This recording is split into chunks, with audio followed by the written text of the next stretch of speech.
E aí, pessoal, tudo bem? Prontos para mais um mergulho?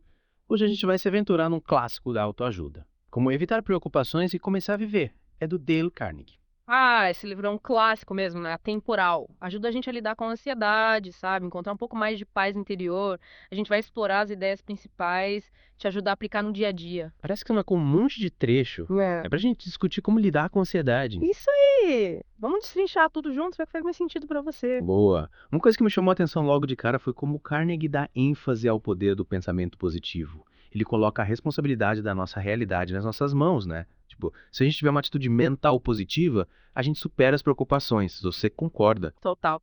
E o legal é que ele não fica só na teoria. Ele usa histórias reais para mostrar como pensamentos negativos podem criar um ciclo vicioso de ansiedade. Uma das histórias que você marcou, da Mary Baker Eddy, mostra isso. Ela superou uma doença grave usando o poder da mente, tanto que fundou a ciência cristã baseada nisso. É um exemplo radical, mas será que a gente subestima o poder da mente? Tipo, sobre o nosso corpo e bem-estar. Verdade. É só lembrar como o corpo reage quando a gente está estressado. Tipo, uma apresentação, uma discussão, até trânsito. Tudo isso mexe com a gente fisicamente, né? Pois é. E é aí que entra a técnica dos compartimentos diários hermeticamente fechados, que o Carnegie propõe. A gente meio que fecha a porta para o passado, sabe? Com todos os erros, arrependimentos e também para o futuro, com as incertezas, os medos. A gente foca no presente, tipo como se fechasse os compartimentos de um navio para ele não afundar. Essa analogia do navio é ótima de ver. É possível viver um dia de cada vez. No mundo de hoje, tudo tão corrido. É um desafio, com certeza. Mas o Carnegie diz que isso liberta a gente do peso do passado e da ansiedade do futuro, sabe? Aí a gente usa nossa energia para o que realmente importa. Agora, sem aquela sensação de carregar o mundo nas costas. Seria libertador mesmo. Mas e quando a preocupação surge agora, no presente? O que a gente faz? O Carnegie tem alguma fórmula mágica para isso? Sim, sim. Ele usa uma fórmula em 3 passos criada pelo Willis Sage Carrier para resolver qualquer preocupação. Primeiro, você encara a pior consequência possível, sem medo. Segundo, você aceita essa consequência, por mais difícil que seja. E, por último, você busca soluções para melhorar a situação. O importante é a aceitação. A gente só consegue agir quando aceita a realidade. Parece simples, mas encarar a pior consequência já deve ser difícil para muita gente, né? Com certeza. Mas o Carnegie usa a história do Earl P. Haney para mostrar o poder da aceitação. Ele estava à beira da morte e, quando aceitou a situação, encontrou paz interior e se recuperou. É um exemplo extremo, mas será que resistir à realidade só piora as coisas? Faz sentido. E essa ideia de aceitar o que a gente não pode mudar, me lembra outro ponto do livro, se manter ocupado. O Carnegie acha que ficar parado é um prato cheio para preocupações. Para combater isso, nada melhor do que ocupar a mente. Isso aí. Ele até fala de um cara que fez uma lista com 242 tarefas para se manter ativo, não precisa ser tão radical, claro, mas a ideia é ter um propósito, algo que nos mova. Me lembrou do Almirante Byrd, que se manteve ocupado para combater a solidão na Antártida. No livro dele, Alone, ele conta como a rotina e o trabalho ajudaram ele a se manter, são em condições extremas. Um exemplo e tanto, né? De como ocupar a mente com algo significativo ajuda a gente a superar momentos difíceis. E você? Sente que se manter ocupado ajuda a diminuir a ansiedade? Com certeza. Quando a gente faz coisas que gosta, as preocupações somem, né? É como se a gente mudasse o foco da mente. Mudar o foco é essencial. O Carnegie também fala para a gente aceitar o inevitável, as coisas que não podemos controlar. Ele diz que lutar contra o que não podemos mudar só causa sofrimento. A história da Olga Jarvik que você marcou mostra bem isso. Ela foi diagnosticada com câncer terminal e, em vez de se desesperar, decidiu viver da melhor forma possível. O que você achou disso? Acho inspirador. É um exemplo de resiliência, de como podemos reagir diante das dificuldades. Mas aceitar situações como a perda de alguém, de um sonho, é um dos maiores desafios da vida, né? Verdade. Nesses momentos a gente se apega aos nossos valores, ao que realmente importa. Amor, família, amigos, fé. E por falar em ajudar os outros, Carnegie dedica um capítulo inteiro à importância de esquecer de si mesmo ajudando o próximo. Ele diz que dedicar tempo e energia para fazer o bem traz alegria e propósito para a vida e afasta as preocupações. Ele usa a história da Margaret Yates para ilustrar isso, né? Ela superou a perda do marido ajudando as vítimas do ataque a Pearl Harbor. A dor dela se transformou em compaixão, sabe? Ela encontrou um novo sentido cuidando dos outros. É exatamente isso. E essa história nos faz pensar, será que às vezes a gente se fecha na nossa própria dor e esquece que tem gente sofrendo ao nosso redor? O que você faz para ajudar as pessoas? Eu tento estar presente com meus amigos, familiares, oferecer ajuda quando posso, ser gentil com as pessoas. Pequenos gestos fazem a diferença. Com certeza. E essa gentileza e essa compaixão nos conecta com o que o Carnegie chama de atitude mental positiva. É sobre Shirley enxergar o bom, mesmo nas dificuldades. E ele usa cada história para ilustrar isso. A do Harold Abbott, que se inspirou num homem sem pernas para superar as próprias dificuldades, é incrível. E a da Lucille Blake, que aprendeu a valorizar o que tinha depois de um acidente, também ensina a gente a focar no positivo. Essas histórias mostram que a felicidade não depende do que acontece lá fora, mas de como a gente reage. A gente escolhe cultivar uma atitude mental positiva e encontrar significado em qualquer situação. Para a gente finalizar essa primeira parte do nosso mergulho, qual conselho do Carnegie você daria para quem quer começar a evitar preocupações hoje mesmo? Um dos meus favoritos é: limpe sua mesa de trabalho. Eliminar a bagunça física ajuda a gente a ter mais clareza mental, sabe? Diminui o estresse e as preocupações. É um passo simples, mas que faz uma grande diferença. Adorei a dica. Então, na próxima parte, a gente continua explorando como evitar preocupações e começar a viver em busca de uma vida mais leve e feliz. Até já! De volta para o nosso mergulho em como evitar preocupações e começar a viver. Na primeira parte, a gente viu a importância do pensamento positivo, né? E de se manter ocupado, aceitar o inevitável. Vimos a fórmula de 3 passos para lidar com as preocupações. A história da Olga, que escolheu viver plenamente mesmo com o problemão. É verdade. A gente viu também como ajudar os outros pode ser um super antídoto contra a preocupação. Tipo a Margaret Yates, que encontrou forças para superar a perda do marido, ajudando as vítimas de Pearl Harbor. Exatamente. E agora, vamos navegar por outro mar da mente humana. A crítica. O Carnegie se aprofunda nessa questão, sabe? Ele mostra como a crítica pode impactar nossas emoções e como muitas vezes diz mais sobre quem critica do que sobre quem é criticado. Tem aquele ditado, né? Quando Pedro fala de Paulo, sei mais de Pedro que de Paulo. Mas falando sério, como a gente se blinda dessas críticas que parecem até dardos envenenados? O Carnegie usa uma analogia interessante. Ele fala dos cadetes da Marinha Real que, em seus delírios de grandeza, sonhavam em chutar o rei só para se sentirem importantes. A crítica, muitas vezes, é uma forma de buscar a validação, se sentir superior. Entendi. Então, em vez de levar para o lado pessoal, a gente devia tentar entender a motivação por trás da crítica. Isso aí. E lembrar que a crítica, na maioria das vezes, é só a opinião de uma pessoa, não um reflexo da nossa essência. O que importa é o que a gente pensa da gente mesmo. A gente precisa cultivar a autoconfiança, não deixar que a opinião dos outros abale nossa autoestima. Faz sentido. E se a crítica for construtiva, a gente pode usar como aprendizado. Mas e quando é injusta, a gente engole o sapo. Lembra do lema do Charles Schwab? Apenas ria. Diante de uma crítica injusta, o riso desarma o crítico e mostra que a gente não se abalou. É como se disséssemos: pode atirar suas flechas, elas não me atingem. Uma postura serena é poderosa mesmo. Mas manter a serenidade diante dos problemas da vida não é fácil.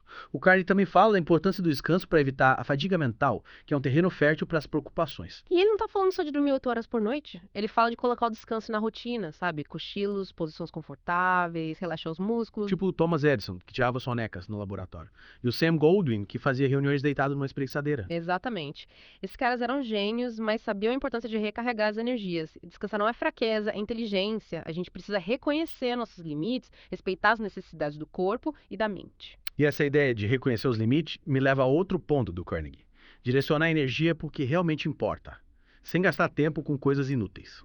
Ele nos convida a organizar o trabalho, delegar responsabilidades e focar no que dá prazer, no que nos impulsiona, tipo o Dr. Sadler, que mantinha a mesa organizada, resolvendo tudo na hora. Organização é fundamental. Uma mesa bagunçada só leva à distração e à procrastinação. E por falar nisso, como a gente se livra da preguiça, da falta de vontade de encarar as tarefas? O Carnegie acha que a gente pode ter entusiasmo por qualquer trabalho. Ele dá exemplos de pessoas que transformaram trabalhos chatos em atividades interessantes e desafiadoras. Tipo a estenógrafa que transformou o preenchimento de formulários num jogo para aumentar a produtividade. Exatamente.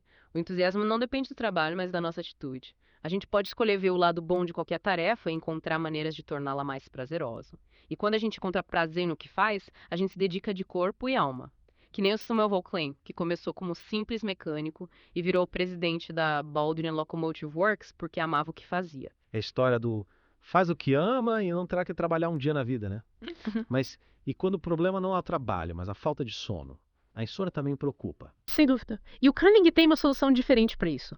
Relaxar e aceitar que você pode não dormir. Ele diz que a preocupação com a insônia é pior que a própria falta de sono. É como se a gente dissesse para nossa mente: pode resistir, mas eu vou relaxar de qualquer jeito. É igual quando a gente tenta muito dormir e não consegue. Aí relaxa, pensa em outras coisas e de repente... Exatamente. E o Dr. Fink, que o Carnegie cita, ensina a gente a relaxar os músculos conversando com o corpo. Relax, soltes. É como se dessemos ordens para o corpo se acalmar. E essa técnica, junto com um pouco de autocompaixão, pode ajudar a ter noites mais tranquilas. A autocompaixão é fundamental. A gente precisa ser mais gentil com a gente mesmo, né? Falando em gentileza, o Carnegie também fala da importância de perdoar a si mesmo e aos outros. Ele mostra como o ressentimento e a culpa são pesos na alma, sabe? Que impedem a gente de ser feliz. É como se a gente ficasse preso no passado, remoendo as mágoas e alimentando a raiva. Para ilustrar isso, ele usa a história do George Rona, que recebeu uma crítica injusta e, em vez de se vingar, agradeceu a crítico pela lição. Um exemplo incrível de como transformar a raiva em gratidão e usar as dificuldades para crescer. Perdoar não é esquecer, é se libertar do passado e abrir espaço para paz e felicidade. É como se a gente soltasse as correntes que nos prendiam e finalmente pudesse voar. Exatamente. E para te deixar pensando, qual ressentimento você ainda carrega? Qual seria o benefício de perdoar e se libertar? Que pergunta poderosa. Esses insights do Carnegie sobre perdão abrem caminho para a última parte do nosso mergulho em como evitar preocupações e começar a viver, onde vamos explorar a fé e a espiritualidade até já. De volta para a última parte do nosso mergulho em como evitar preocupações e começar a viver. Já passamos por tanta coisa, né? Pensamento positivo, se manter ocupado, aceitar o inevitável, lidar com críticas, perdoar. Pois é.